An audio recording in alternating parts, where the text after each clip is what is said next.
By the year 2035, an invisible network of artificial intelligence well, it'll likely dictate the price of your groceries, the cost of your rideshare, and even whether the lights in your house stay on. Yeah, it's huge. And it all comes down to a massive, quiet revolution happening inside the delivery vans driving past your house right now.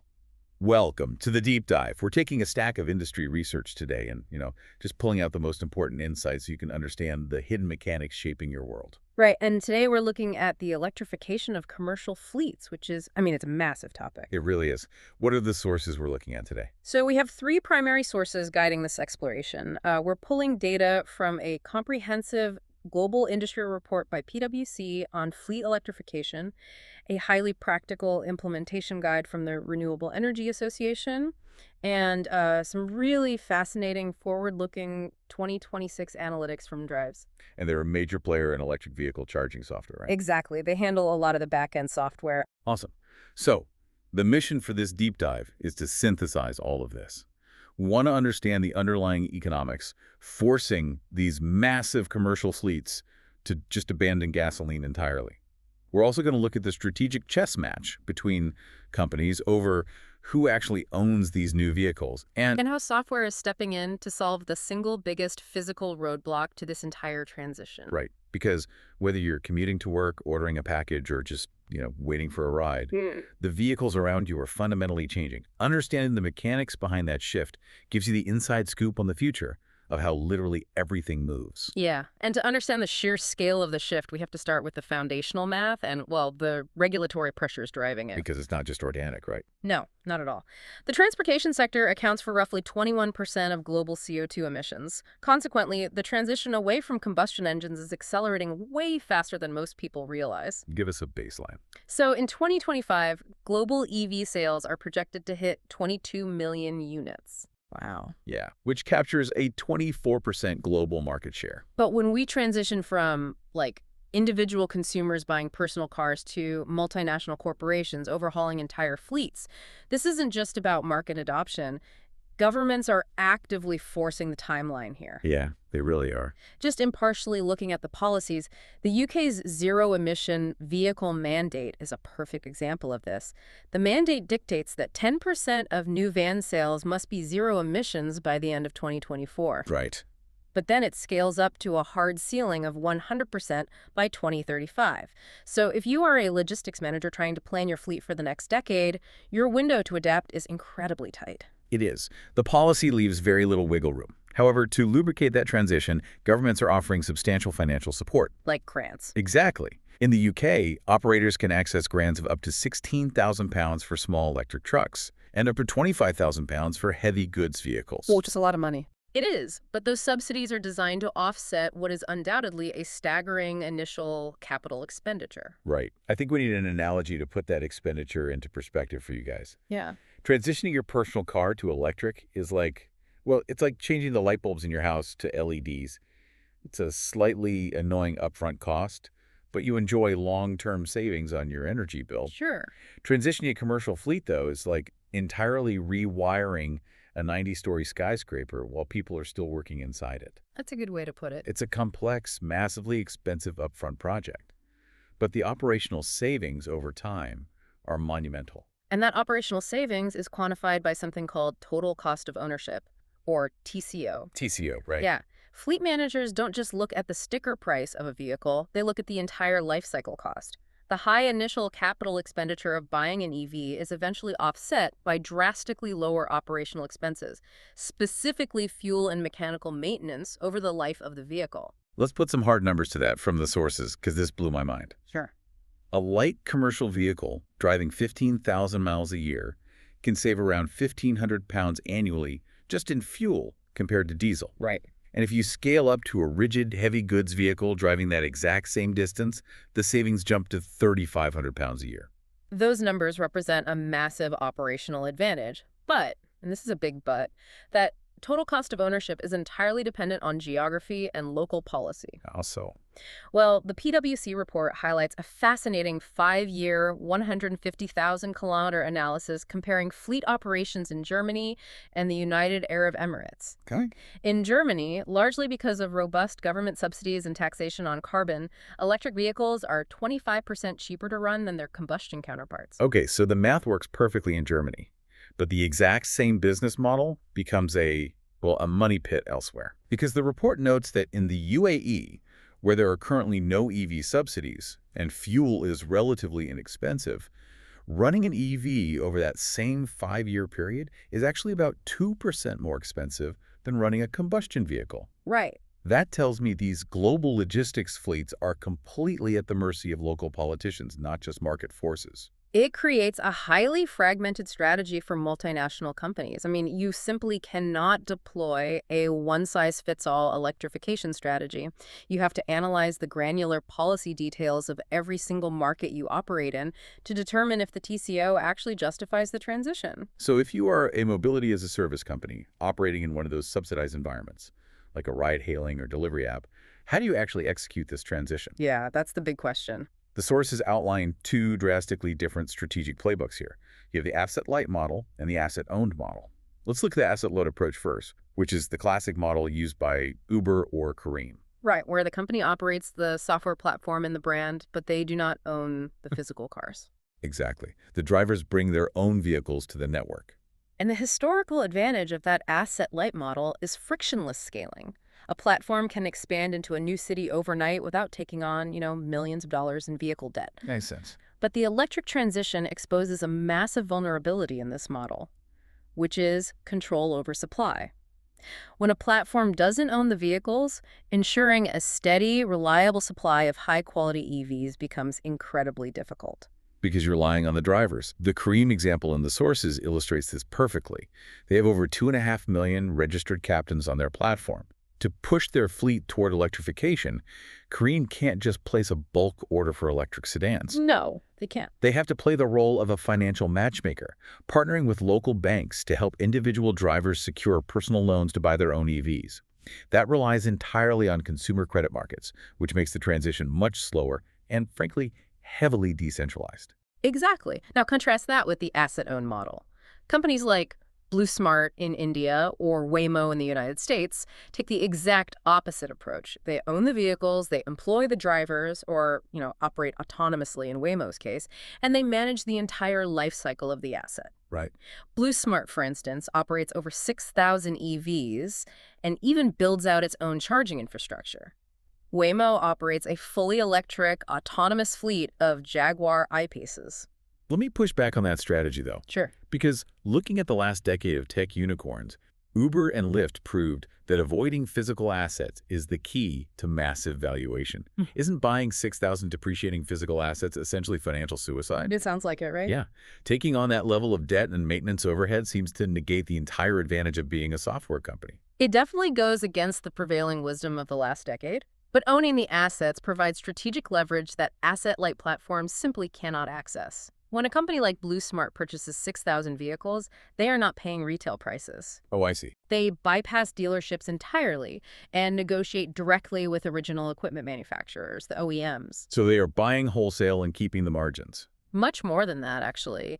They negotiate tailored maintenance schemes directly with the manufacturer, they secure extended exclusive warranties, and they capture every single available government subsidy directly onto their own corporate balance sheet. Wow. Okay. So while an asset-light company hopes its drivers might secure a small individual rebate, the asset-owned company consolidates thousands of commercial subsidies to heavily discount their massive fleet purchase. Exactly. And there is a secondary driver pushing the asset-owned model that might be even more powerful. What's that? Corporate environmental, social, and governance targets, or ESG. Large publicly traded corporations are under immense pressure from shareholders to decarbonize their entire supply chains. Right, the ESG audits. Yeah. If a massive retail brand needs to guarantee zero-emission last-mile deliveries to satisfy an ESG audit, they cannot rely on a decentralized network of independent contractors who might or might not be driving an EV that day. Oh, that makes total sense. They require the absolute guaranteed compliance that only an asset-owned fleet can offer. That makes the strategic divide much clearer. But owning the vehicles brings us to a massive physical blind spot in this entire plan.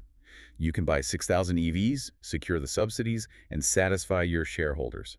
But where on earth do you plug them all in without blacking out a neighborhood? That is the million-dollar question. The 2026 Drive Report paints a stark picture of the current infrastructure. Over 90% of fleet operators identify grid capacity as the primary barrier to growing their network. The physical grid is the bottleneck of the entire revolution. The vehicles are commercially viable, the business models are adapting, but the underlying electrical infrastructure is lagging dangerously behind the pace of vehicle production. Especially for the heavy lifters. The Renewable Energy Association notes that back in November 2023, there was only one dedicated heavy goods vehicle charging facility available in the entire UK. Just one facility for an entire nation's logistics industry. And even when drivers do find a charging station, the reliability is abysmal. The data shows that roughly 1 in 7 public charging attempts ends in failure. Which is a catastrophic metric for a commercial operation. Wait, imagine if 1 out of every 7 times you tried to fill your personal car with gas, the pump was just broken, or the payment screen was frozen. The entire economy would grind to a halt. Seriously.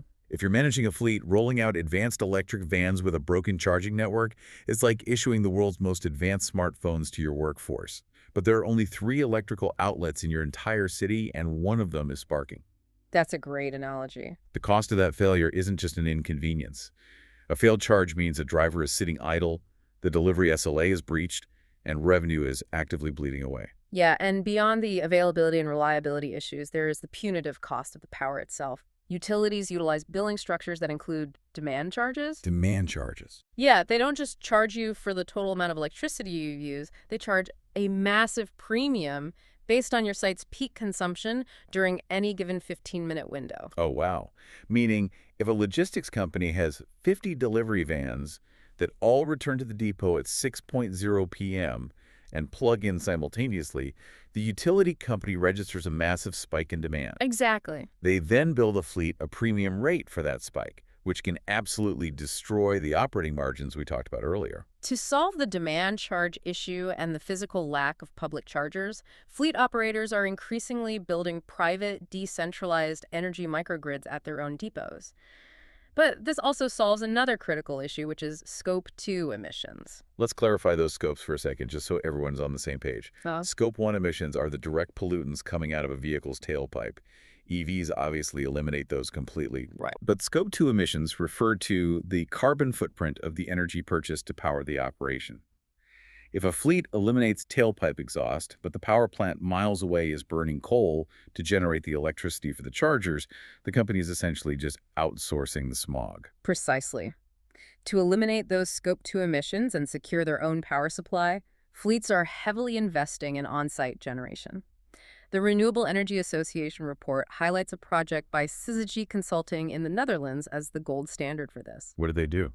They installed 16.2 megawatts of solar power on the roof of a single logistics building. That's huge.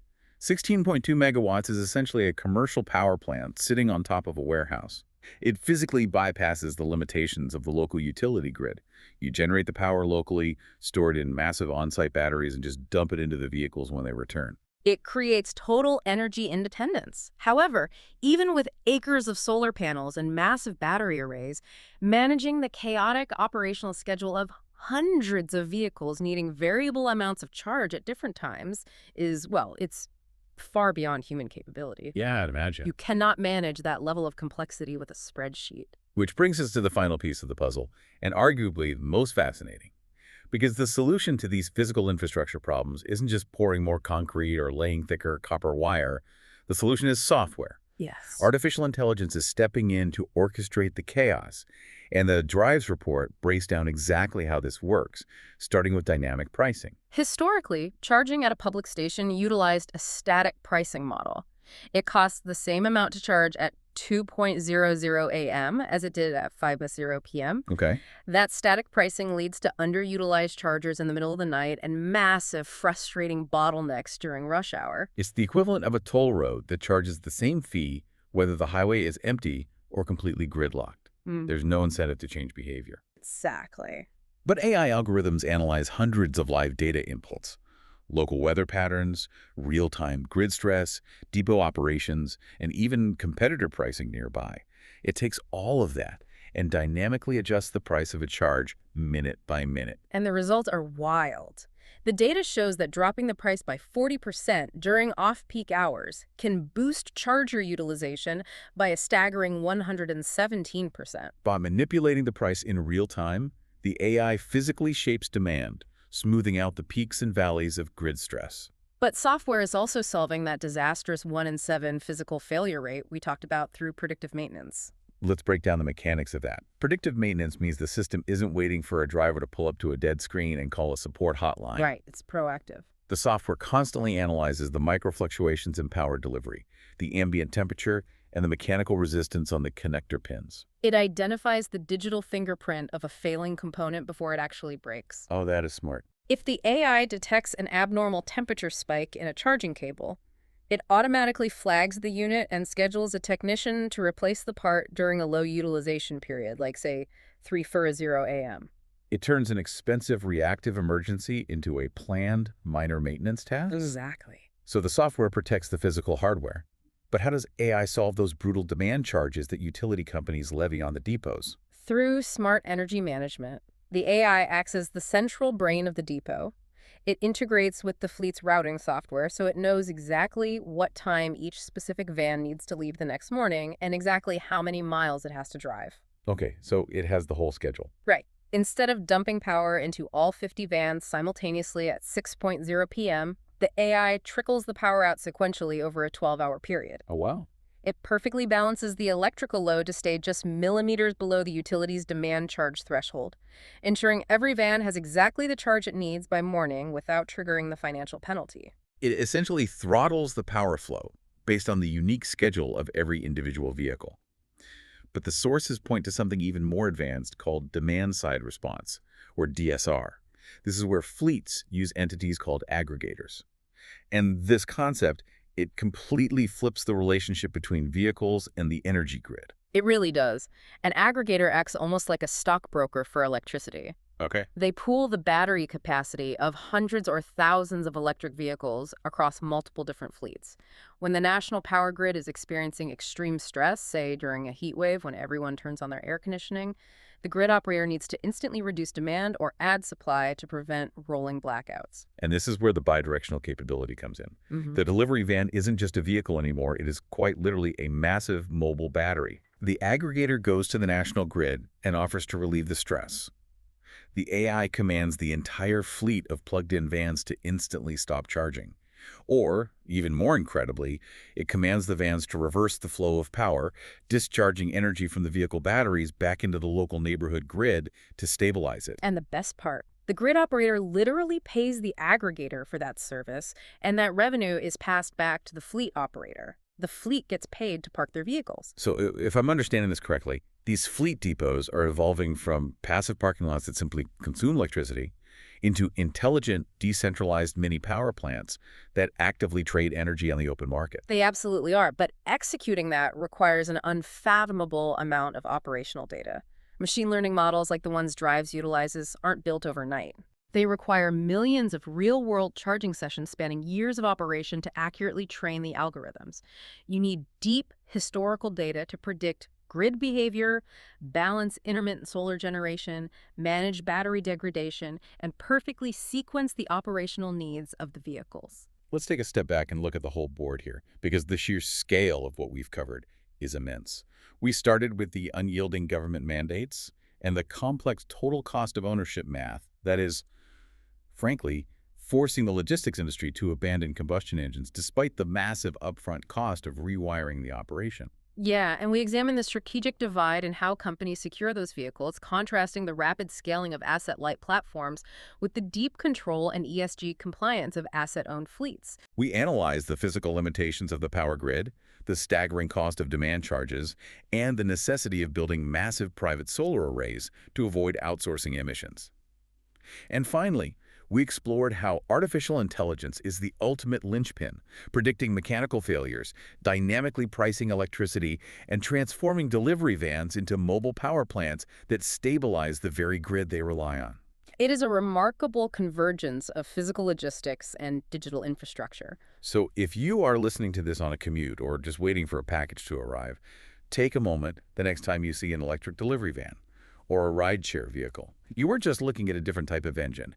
You are looking at a node in a massive AI-driven chess match happening invisibly in the cloud. It's true. Algorithms are continually adjusting prices, predicting hardware failures, and trading electricity by the millisecond just to keep that single vehicle moving efficiently. It fundamentally redefines what a vehicle is within a city's infrastructure, Right. which, leads to a crucial question regarding the future of that infrastructure. Yeah. Well, as AI becomes increasingly sophisticated at orchestrating this massive transfer of energy, and as millions of vehicle batteries gain the ability to push power back into the grid. Who will ultimately hold the leverage over our city's energy supply? Yeah. For a century, it has been the traditional centralized utility companies.